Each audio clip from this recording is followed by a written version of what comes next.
Bueno, me parece, porque uno lo ve con otros países que tienen la formación, lo tienen más naturalizado. Nosotros tenemos mucho el tema de que la ley es lo que, sobre todo, lo que está arriba de la ley en realidad son normas programáticas.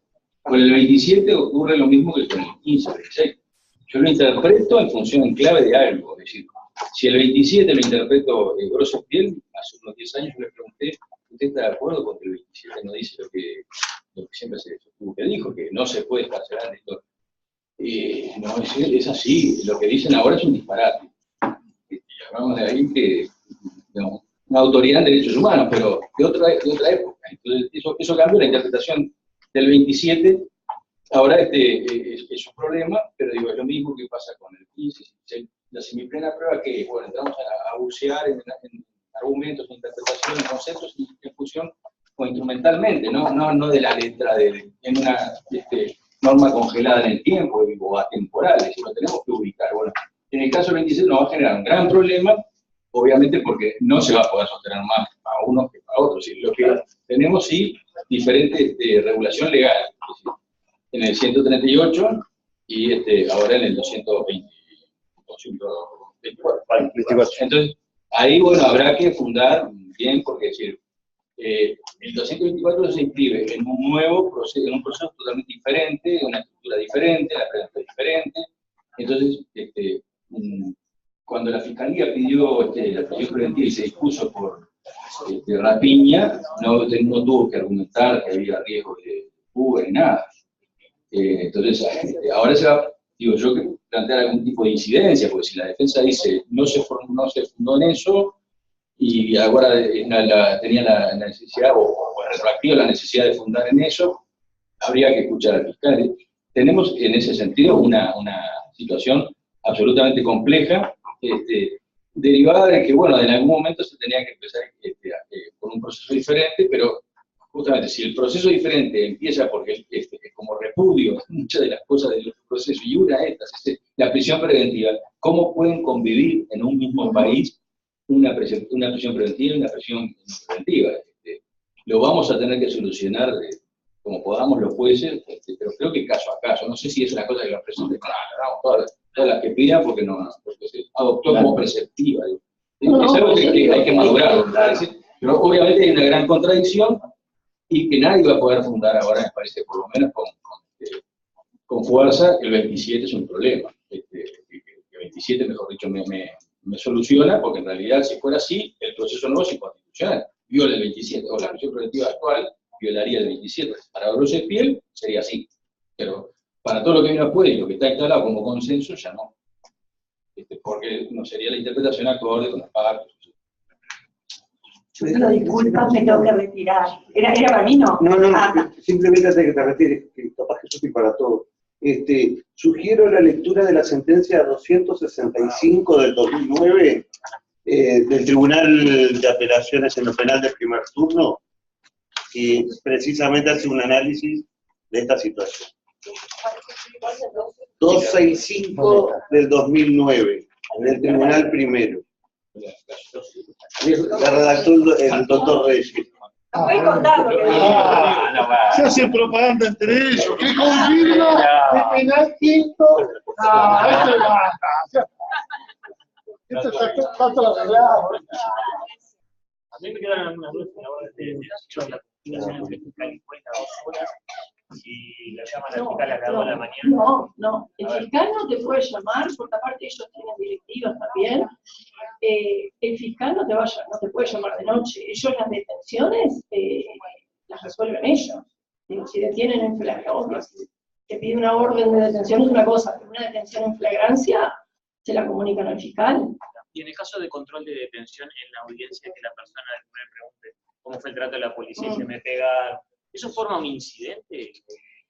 Lo habíamos planteado cuando vinieron los últimos jueces de Rosario. Ellos nos decían que el control de detención, de legalidad de la detención, es respecto del hecho de la detención.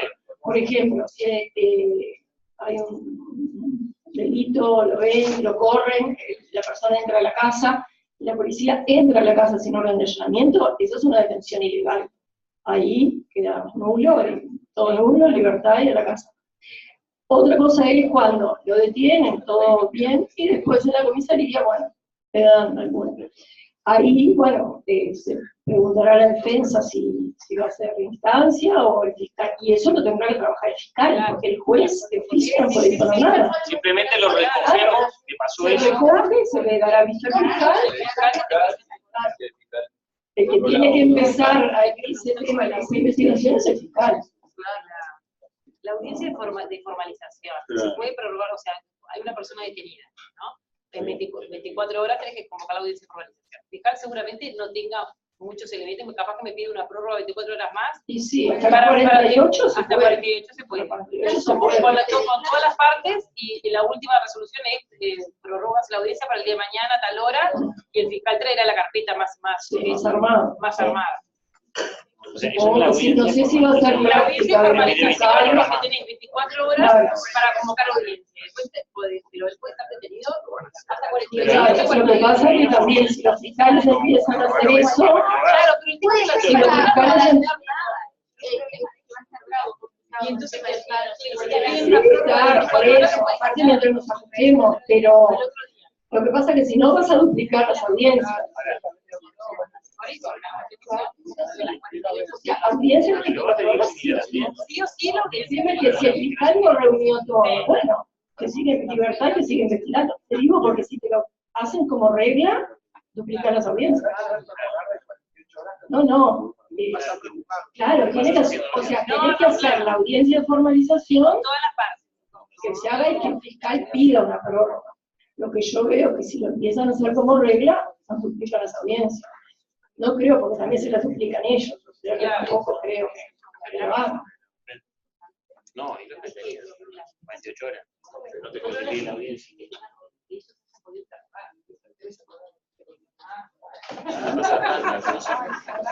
Lo más sigo brevemente, rápidamente, porque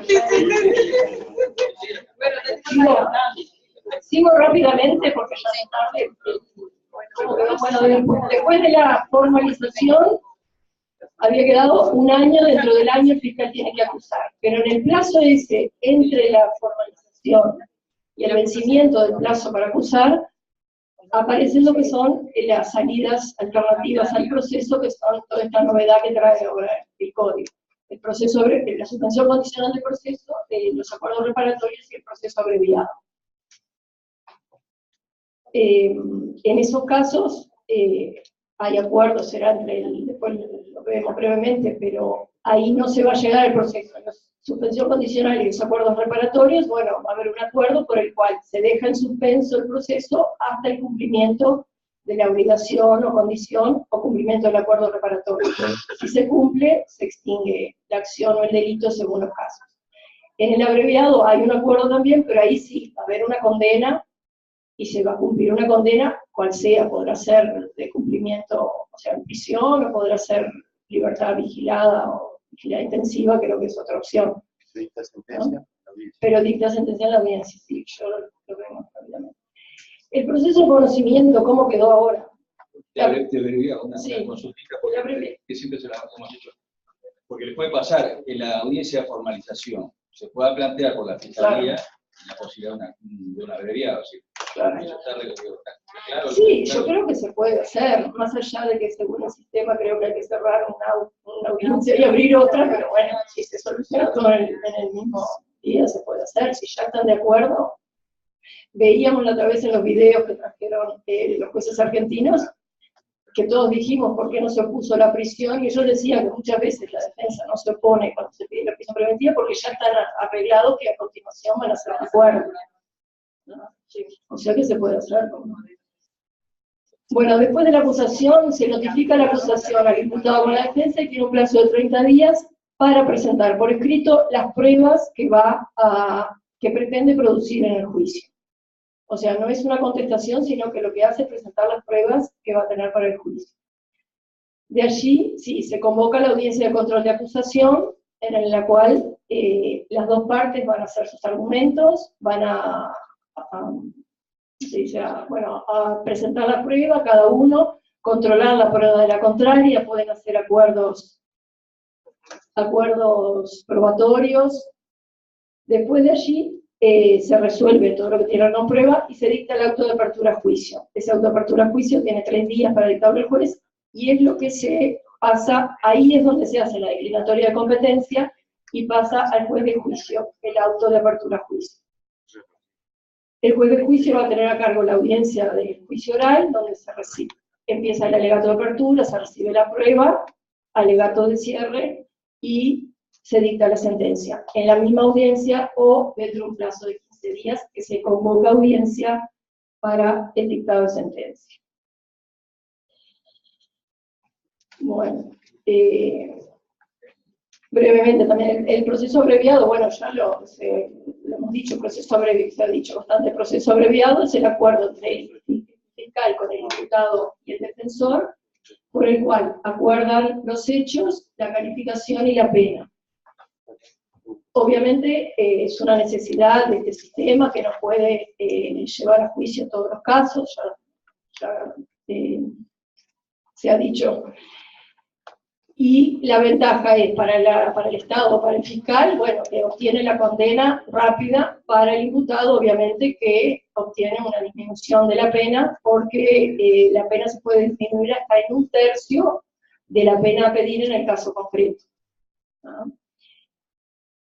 Cuando se llega a ese acuerdo, se presenta la solicitud de audiencia al juzgado, y en esa audiencia el fiscal va a presentar el acuerdo al que llegó con el acusado, y tiene que presentar una acusación en la cual relatará los hechos consensuados, las evidencias con las que cuenta, la calificación jurídica y la pena a pedir.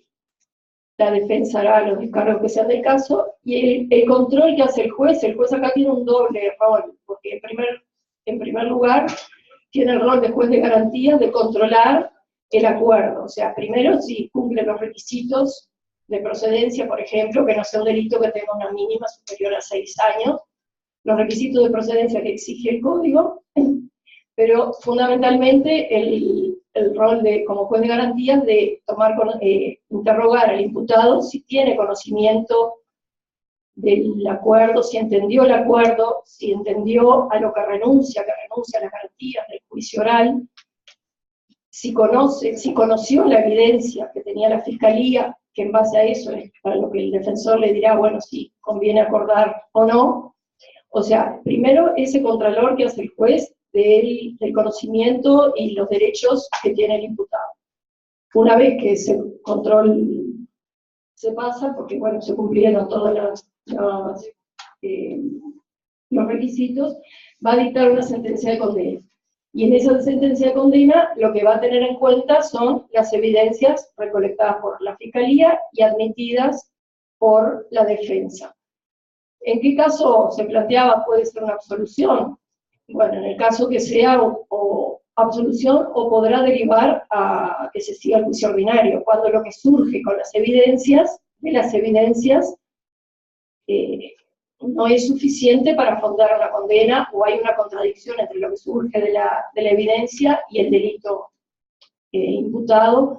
O sea, son casos, según lo que han planteado acá los que han venido de otros países, que son prácticamente mínimos y excepcionalísimos. ¿Ah?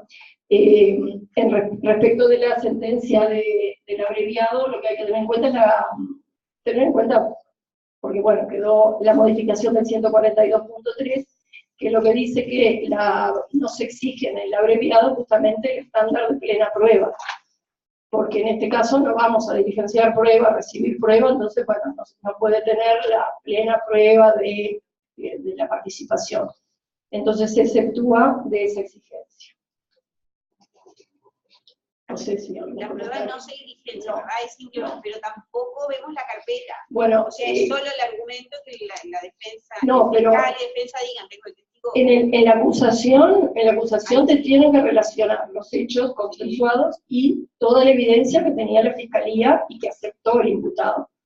El imputado, con su defensor, tiene que estar en conocimiento y en base a eso es que acepta, porque bueno, claro, pero no se ve, no. Es la evidencia recogida en la audiencia. Claro, la que te relacionan en la audiencia, la que te relacionan en el escrito, en la acusación, que consintió el imputado. Porque es escrita, no es oral como la hemos visto en las prácticas de queja. No, la hace oral en la audiencia y te relaciona la evidencia. Los argentinos nos decían que ellos al presentar el pedido ya le adelantan como para tener ya relacionada la evidencia. Sobre todo en casos complejos, ¿no? Porque la sentencia hay que dictarla en el mismo. Anteriormente, cuando vinieron los chilenos, habían dicho que se podía, en estos casos era el único caso que se podía acceder al legajo, porque justamente el juez tiene que controlar que esa evidencia se relacione con la calificación y a su vez que el imputado tuvo conocimiento de esas evidencias. Y la única forma es ver la carpeta. Puede llegar un abreviado en la calificación jurídica, pero no ponerse por la pena. Eso se planteaba, que la pena que pide el fiscal obviamente va a ser el tope para el juez, pero que la defensa, si el fiscal no llegó al mínimo, porque de repente en vez de un tercio, bueno, le baja menos. La defensa puede pedir, el juez puede llegar a bajar hasta un tercio, creo yo. Claro, error manifiesto y eso. No, acá no, porque no puede superar nunca la pena del... Mientras cuadre la pena, pero lo que se acuerda en la parte de la calificación jurídica, ¿cómo aplica el libro de la Claro, en esto sí, porque podés, yo creo que sí. Mientras la pena me quedo hablando de hurto, de rapina. Claro. Son situaciones medias. Sí. Agarrar pena. No te lo van a decir. Claro. Sí, yo creo que esto van a acordar en los casos cuando la evidencia es clara. Creo que claro, por eso. Bueno, la suspensión condicional del proceso, lo mismo, se convoca la audiencia y el juez acá sí cumple el rol, porque acá no se trata de jugar responsabilidad ni de buscar pruebas, solo controla el cumplimiento de los requisitos formales y que el imputado esté en conocimiento de lo que se obliga y, bueno, a lo que se compromete y que haya sido debidamente informado. Y lo que hace es el juez lo que hace sí es homologar ese acuerdo. Pues cuando la pena es inferior al tercio acordada, ¿qué hago con eso? ¿Apruebo el acuerdo? Y ahí de repente no se podría, claro, porque ahí no cumple los requisitos. Y ahí entonces ahí no se puede emitir el acuerdo. Me parece que sí. Digo, yo lo que digo no es un tema de error manifiesto, sino que claro, claro, no vas a absolver tampoco para no cumplir los requisitos. Bueno. Los acuerdos reparatorios lo mismo, en este caso tampoco se juzga la responsabilidad. La audiencia de control de acusación, que es una novedad que, claro, hace una semana se votó y aparente, o sea, tiene bastante importancia, porque ahí es donde las partes alegan los hechos, la defensa no hace una contestación por escrito, porque después lo va a hacer en el alegato del juicio. Pero acá lo que puede la defensa oponer excepciones, hacer objeciones formales, instar el sobreseimiento, bueno, cuando entienda que la fiscalía no tiene prueba, o proponer acuerdos probatorios. O sea, en esto se puede hacer, es como una depuración, según lo que enseñaban, una depuración de lo que va a llegar a juicio. Hechos que no estaban controvertidos, se tienen por admitidos, no van a juicio la prueba. Hechos, cuestiones, todo lo que es el despacho, una especie de despacho saneador, que se hace así, pero bueno. Cada parte ofrece pruebas, formula observaciones respecto a la contraria, puede celebrar acuerdos probatorios, el juez puede rechazar prueba inadmisible, impertinente, sobreabundante, dilatoria y ilegal. Bueno, y el debate también, la audiencia fundamental del debate, y el juez resolverá en base a las argumentaciones de las partes en la misma audiencia. No podrá admitirse en juicio prueba a la que la defensa no haya tenido acceso y posibilidad de control. O sea, acá sí o sí el fiscal, que ya lo tuvo que hacer antes, pero bueno, acá tiene que mostrar toda su prueba. Si la defensa no tuvo acceso o no pudo controlar alguna prueba, esa no va a pasar a juicio. O sea que estas son como que trabas que le ponen al fiscal para que tampoco pueda, no es que pueda hacer lo que se le ocurre, porque esa prueba no va a pasar a juicio. Después de la audiencia, dentro de los 3 días, el juez va a tener que dictar el auto de apertura a juicio. Esto nos decían los jueces, no sé, muchos vinieron, cuando vinieron los jueces rosarinos, que es fundamental que el auto de apertura de juicio, porque es lo que va a tener el juez de juicio. El juez de juicio no va a tener ni la audiencia de formalización, no va a tener nada. Entonces es importante que se deje constancia de qué es lo que, los hechos debatidos, la prueba admitida, porque en base a eso, el juez de juicio llega a la audiencia con eso. Lo que ya nos decían ellos, que ese sistema de que va a ser igual que acá, que se rotan los jueces, sirve para que, bueno, uno cuando está de un lado vea lo que faltó, lo que le faltó al otro y poder mejorar, porque obviamente al principio van a faltar cosas, pero cuando es solo juez de garantía y juez de juicio, claro, uno hace una cosa y el otro hace otra. Bueno, en la audiencia de juicio oral sí, se abre el debate, se abre el debate, alegatos de apertura, que ahí sí, el fiscal expondrá su caso, la defensa de los descargos, se recibe la prueba, toda la prueba tiene que ser recibida en la audiencia, los documentos tienen que ser incorporados mediante la persona que lo firmó, o sea, todas las pruebas, los peritos tienen que venir a declarar a la audiencia, no va más el informe del forense. Bueno, después de toda la prueba, el acusado puede declarar, si quiere, si no, no, alegatos de cierre, igual es sentencia. La sentencia de fundamentos al final de la audiencia o en un plazo de 15 días, que también se tendrá que dictar en la audiencia. Bueno, no sé si quieren alguna otra. No sé, alguna otra cosa. Esto va a demorar, pero lo principal es lo otro. ¿Cómo? No, que quedó la libertad anticipada nomás. Sí, el proceso de ejecución entre la verdad, porque esto fue medio de puro. Pero, sí, claro, la libertad anticipada ahora cambió el juez de ejecución. Cuando se hace un abreviado, ¿no? Se hace un abreviado y se saca condena. Sí. Quedó consentida, ya se va a ejecución. Sí, pasa ejecución. No hay que ejecutoriar en el momento. Claro, y está la sentencia. Pero habría que poner que quedó consentida. Sí, de repente si podemos bajar la cara. Bueno, no, yo digo, si está todo como se planteó, ya quedó ejecutoriada ahí.